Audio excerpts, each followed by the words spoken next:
Ho, ho, ho! Merry Christmas to all of you, wherever you may be stuck owing to COVID restrictions. And to liberate my mind, if not my body, I'm using a Macedonian wine. Macedonian wines are among the best in the world. And no, I'm not a shill. I'm not receiving a commission for saying this. And it's not advertising. It's simply a fact. So here we are. Let's pour a glass to this oncoming year. It cannot be worse than the previous two. Today, I'm going to attack men. It's not the first time I'm doing this. I'm an equal opportunity abuser. I have several videos attacking the current modern misconduct of men because men are misbehaving big time. Not that women are not, but men, in a way, have started it 5,000 years ago. So today I'm going to focus on men and what men do to women. I refer you to a series of videos I've made previously about contemporary sexuality, about the way modern women comport themselves, make choices and decisions, their psychological background and socio-psychological background, and so on and so forth. It would be a good introduction to this video. This whole thing, this whole kind of cycle of videos is part and parcel of my new syllabus of youth sexuality, a syllabus that I'm preparing, that I'm writing as we speak, for CIAPS, the Center for International and Advanced Professional Studies, the outreach program of the CIAS Consortium of Universities. Youth sexuality is going to be taught in CIAPS starting in October, and I'm submitting the final draft of the syllabus for the 5th time, actually on the 27th.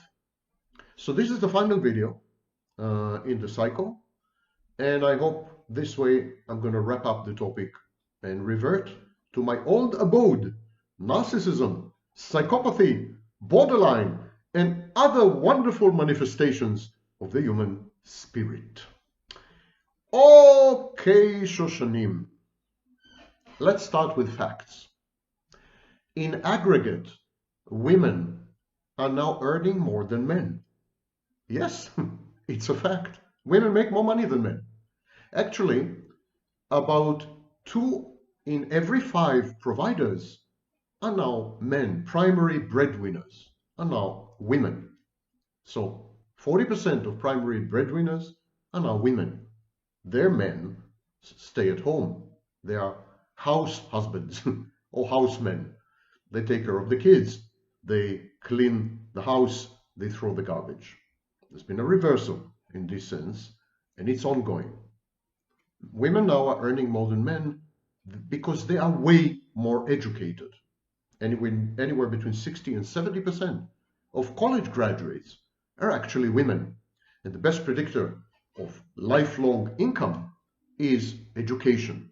The higher your education, the more money you make throughout your professional life. Women had monopolized certain critical professions, anything from the judiciary to medicine, teaching, of course.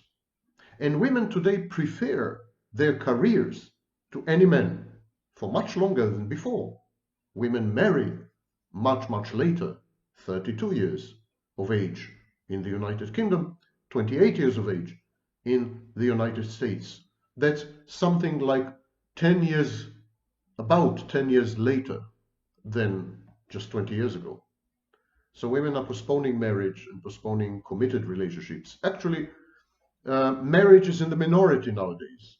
Most women cohabit. If they do engage in a committed relationship, they cohabit in order to maintain the flexibility to exit their relationship and pursue their career. For example, if they have to relocate. About 2/5 of women, around 45%, across the lifespan, remain single for life. They go celibate or they do casual sex. That's according to Pew Center studies between 2019 and 2021. Women are catching up with men in a variety of other unsavory ways. I'm sorry to say that women are beginning to be equal to men when it comes to infidelity. The rate of adultery, extramarital affairs, and cheating generally, betrayal, are now almost equal between men and women. Narcissism is on the rise among women, and today there's an equal number of people diagnosed with narcissistic personality disorder among women as among men, 50-50. Psychopathy is on the rise among women, and if we consider borderline personality disorder to be a form of secondary psychopathy, as is the current cutting-edge thinking, then perhaps there are more psychopathic women than men. Promiscuity, of course, is equal among men and women, which is a shocking development, absolutely shocking development, because promiscuous sexual behavior had gone up 30-fold within 40 years among women. And finally, antisocial behaviors among women are becoming more and more common, and that includes violent crime. So women are becoming more and more like men. Lisa Wade and others point to huge studies, enormous studies over 40 years of 30 to 40,000 people, which demonstrate conclusively that women describe themselves more and more in masculine terms, as men also use the same terms to describe themselves. So women are becoming more and more manly. They close the gap with men in terms of self-image, self-description, and self-perception, and we end up with unigender, a single gender, a masculine gender in a hyper-masculinized world. Women are empowered in all fields of life, but there's one exception: sex and interpersonal relationships. Women are empowered in their careers, women are empowered in their relationships with colleagues, with institutions, with the authorities, you name it. But when it comes to sex and interpersonal relationships, women are less empowered than ever. How come? Why this discrepancy? It's because of men.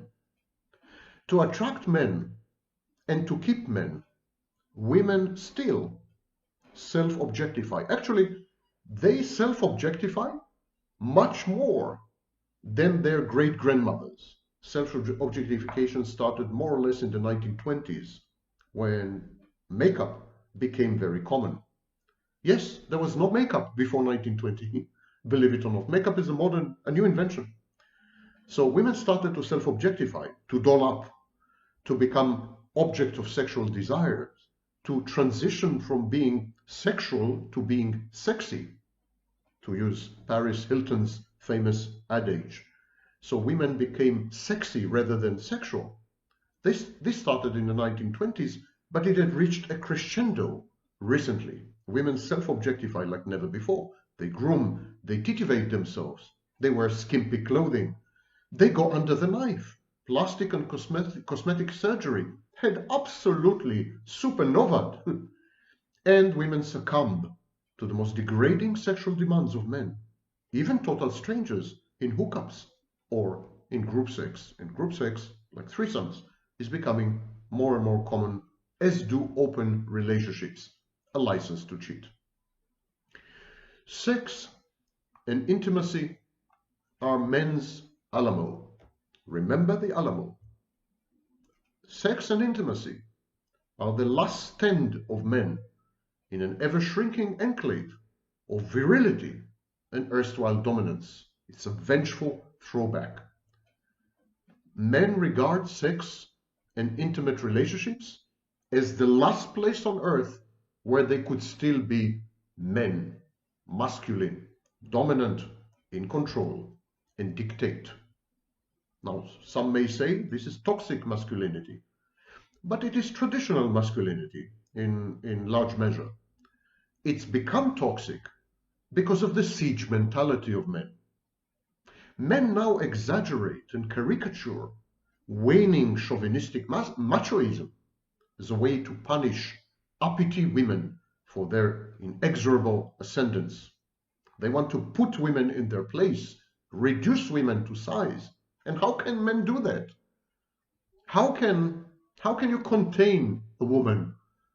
She makes more money than you. She's more educated than you. She's more skilled than you. She goes further in life than you. She's more powerful than you. There's only one way. Humiliate and degrade her sexually. Prostitute her if you can. Abuse her in a relationship, verbally, psychologically, financially, and otherwise. Trample on her whenever she tries to get close. Convert intimacy into a form of nightmare. Render the whole thing surrealistic. And that's precisely what men do on a massive scale. Consequently, we have a subculture of refugees from abusive relationships. We have tens of millions of women who had graduated from the school of masculine abuse, and they act exactly as refugees do. They have all the dynamics of refugees, including complex trauma, CPTSD. These women are wary of men. They suspect men, they mistrust men, and many of them hate men actively. Being sexually and emotionally abusive to women is men's way of restoring their challenged, grandiose superiority. Now, most of this superiority had been merely imagined. A lot of this so-called superiority had been enforced by muscle power. Men acted as bullies. They tortured women, domestic violence and abuse. They hospitalized a woman who would talk back and argue and challenge. So men used muscle power, raw muscle power, to subjugate women. Now, that's not working anymore because A, it's illegal, 2, it's not self-efficacious in a modern technology-empowered world. So men had lost their only advantage they ever had, their muscle power. And so now they feel bereft. They feel the underdog. They feel discriminated against. They regard the whole power structure as a leverage of women against them. They say that women use the legal system, for example, to emasculate them and to steal their money, their hard-earned money. And so there's a war, a nascent war between men and women in divorce courts, in hookups, in dating, so-called dating. Dating had become a glorified term for hookups. In bars, in pubs, and nightclubs across the world. Men are fighting women, and women are defending themselves, to a large extent, unsuccessfully. Men are wielding the good old reliable double standard. Slut-shaming, pathologizing women who are sexually active, women who love sex and men, women who pursue sex, in a liberated, emancipated way, without shame. Men pathologize these women. They say that they are not relationship material, and they slut shame them. The same behavior is judged differently depending on who perpetrates it. Men is judged differently to a woman, and men will never give up on the double standard. It's the last remaining weapon. It's a weapon of last resort. They're never going to give up on it. On the very contrary, they're going to enhance the perniciousness, and they're going to enhance the all-pervasiveness of the double standard. They're going to render it structural. They're going to make it a part of the sexual script of the future, a part of the gender role of the future. Men are on the retreat. They have a siege mentality, as I said, and they're fighting back. They're fighting back, and it's red in tooth and claw. The battle is joined, and it is bloody, and it is gloomy, and it is ominous. And so each of the parties, men and women, are using all the tools at their disposal to eviscerate, emasculate the other side. It's a battlefield out there. Love is a battlefield. She was right. And women are reacting, of course, to men's abuse. Women increasingly are going their own way. There's a minority of men who are doing the same. MGTOW, men going their own way. There's an even smaller minority of men who are very violent and aggressive about it, incels. And so there's a comparable movement of women. It's not a structured movement. It's not an organized movement. You won't find much of it online. but you could easily call it women going their own way. Every year since 2016, a majority of women in the United States had avoided men altogether, not a single encounter. Lesbianism had tripled in the past 20 years. Right now, 1 of every 6 women is an avowed and proclaimed lesbian. Other parts of the world are following suit with alacrity. One of the weapons that women have is infidelity. Cheating had absolutely exploded among women, and women justify cheating. They say their needs are not being met. They say they're being abused. They blame men for their decision-making.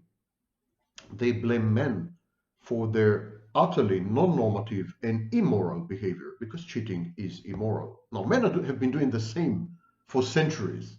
Men had been cheating on women and betraying them for centuries. Here, the double standard is at play again. A cheating woman is one thing, a cheating man is another. Boys be boys, women aren't supposed to be saintly and virginal. They're not supposed to cheat. But women had become more and more masculine, so now they cheat. And toxic masculinity is now the norm among women, as well as among men. I would say that both women and men are now displaying toxic masculinity, coupled with unrestricted sociosexuality. We see an explosion of dark triad personalities. Allow me to explain what I just said. Toxic masculinity is a set of behaviors which reinforce each other and reject gender differences and accommodation of the needs of the opposite gender. But toxic masculinity now characterizes both men and women in a unigender world. Toxic masculinity goes hand in hand in some cases, in many cases actually, with something which we call unrestricted social sexuality. Now, unrestricted social sexuality is not a sexual orientation, as many of you had written to me. It is not. It is a fancy name, a fancy term for promiscuity, simply. So, unrestricted sexuality, the tendency to have sex in non-committed relationships and often casual sex, coupled with toxic masculinity, go hand in hand with dark triad personalities. In other words, with narcissism, psychopathy, and Machiavellianism. This is the combination from hell. It's a triple whammy.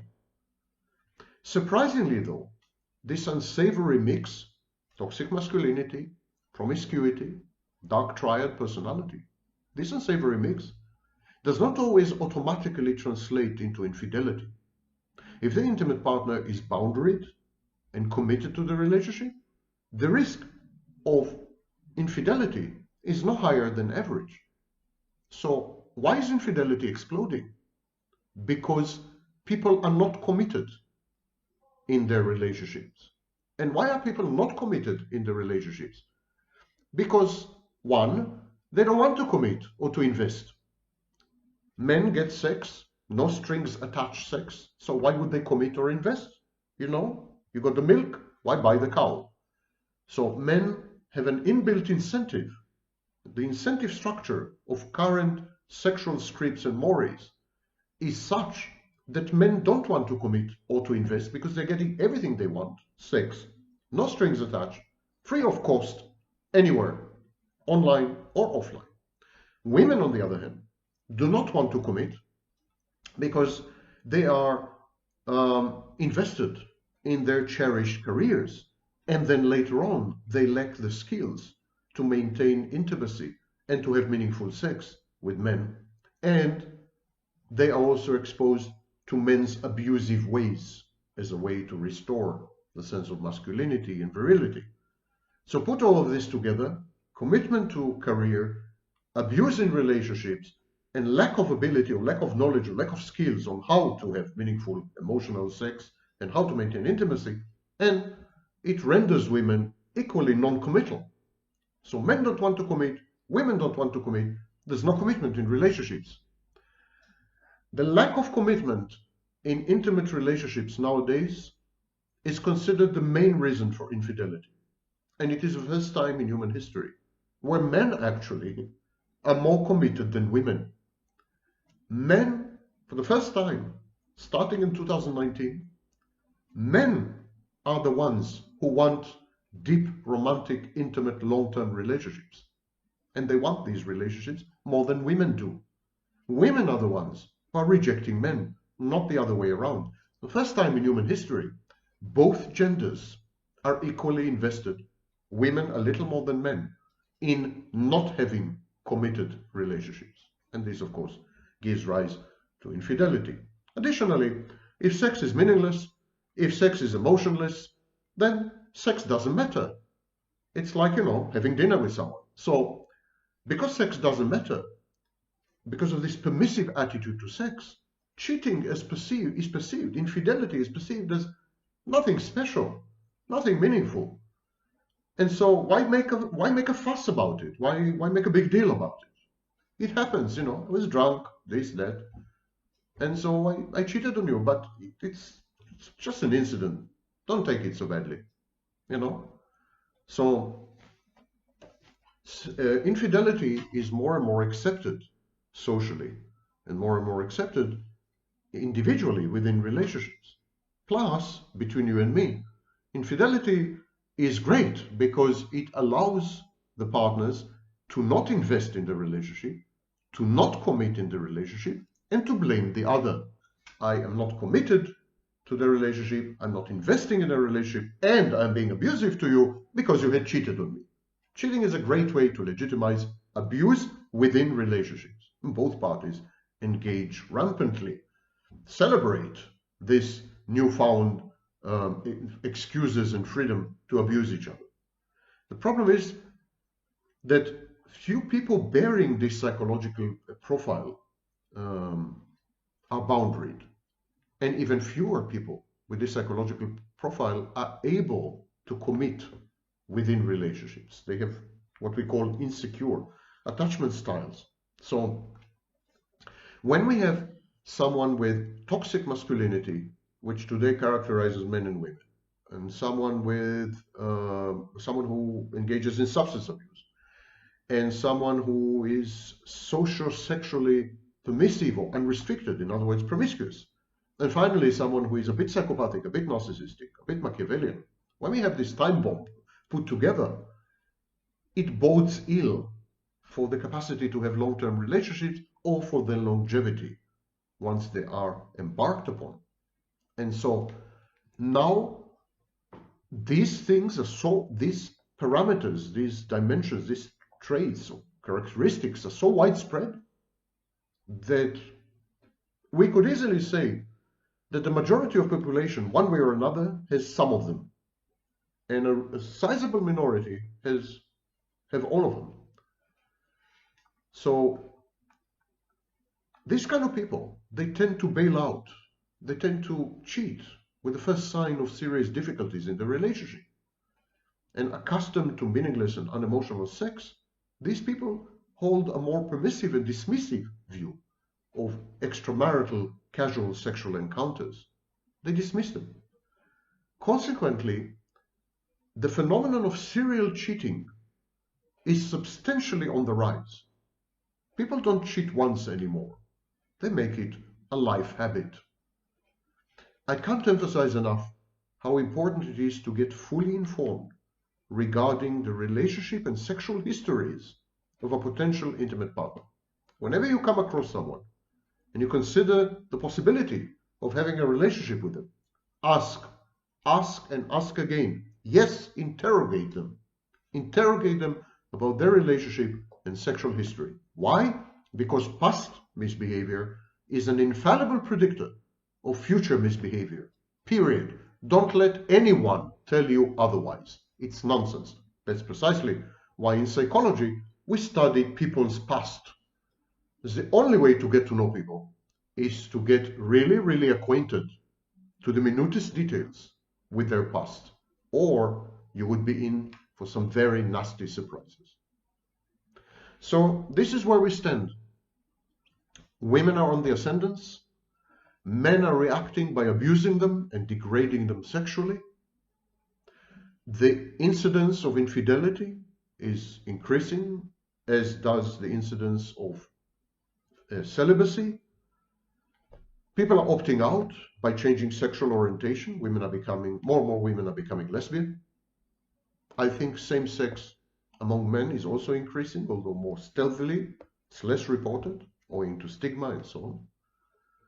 And there is a veritable supernova, not of empathy, not a super empath or supernova empath, not this nonsense, but there is a veritable supernova in a variety of antisocial, narcissistic, psychopathic behaviors, in toxic masculinity, in promiscuity, unrestricted social sexuality, and in dark triad and dark tetrad personalities.